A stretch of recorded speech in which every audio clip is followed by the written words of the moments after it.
Majority Leader. Mr. Speaker, I move to recognize the gentleman from the party list TUCP, the Honorable Raymond Democrito C. Mendoza, to avail of the privilege hour. Deputy Speaker Raymond Mendoza is recognized. Please proceed. Daghang salamat. Mayad na hapon. Nearly half echoed that wage hike. Ulitin ko, wage hike should be prioritized. Clearly, Mr. Speaker, the Filipino people expect that their government, this government, can and must do more. And indeed, there are many ways to act through wage increases, through tax relief, through temporary price controls, and through reforms in key industries like oil and power that drive costs after decades of deregulation and privatization. Instead, our highest paid economic managers are steering this country towards a collision course with us, social upheaval, while continuing to pander to corporate greed. At a time when workers are told to sacrifice and endure stagnant starvation wages, the country's billionaires grew even richer this April, with their combined wealth reaching to 37.3 billion. Not pesos, dollars. 37.3 billion. Mataas. Dollars. While ordinary Filipinos are steadily being pushed into becoming the new poor, especially kung ma-hospital ka. Wala na. Mr. Speaker, if they always say if the workers are truly are and will always be the backbone of this republic, then we appeal to and trust our president will issue marching orders to mobilize this entire administration to ramp up efforts to restore real wages and protect the purchasing power of Filipino working families. Or else, tens and thousands of workers and ordinary Filipinos will continue to march not only to Mindiola, as we did in last Labor Day, but to the Senate and supposedly the House of the Representatives of the House of the People at every hearing, even across our central business districts, to make our voices impossible to ignore any longer.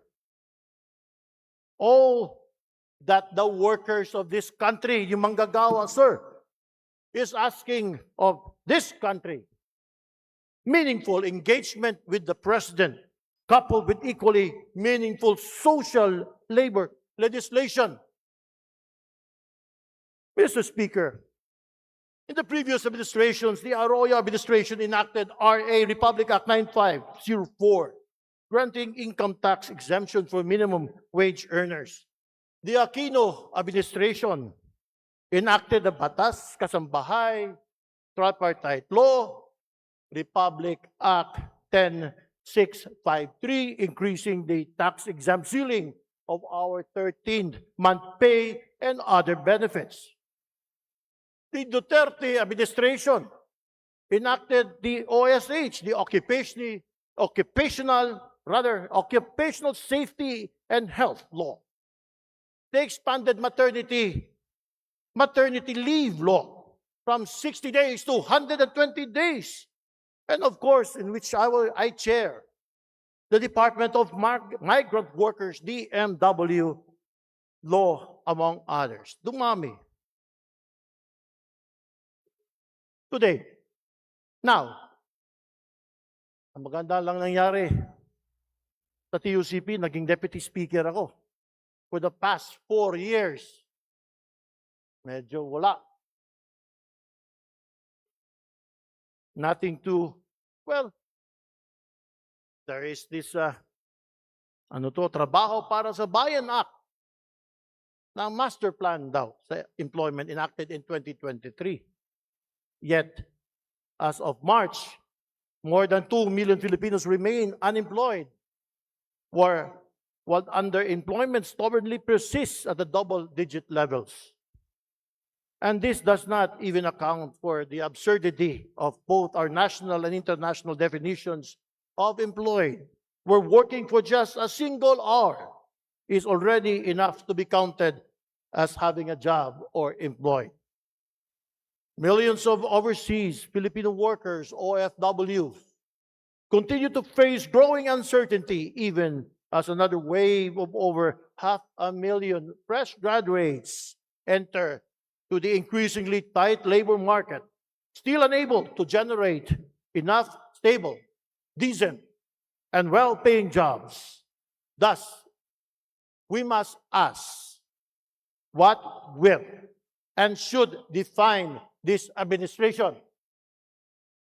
2 years na lang ang natira. 2028 is approaching. Sayang. Because accountability, Mr. Speaker, is not only about fighting corruption at the highest levels of government.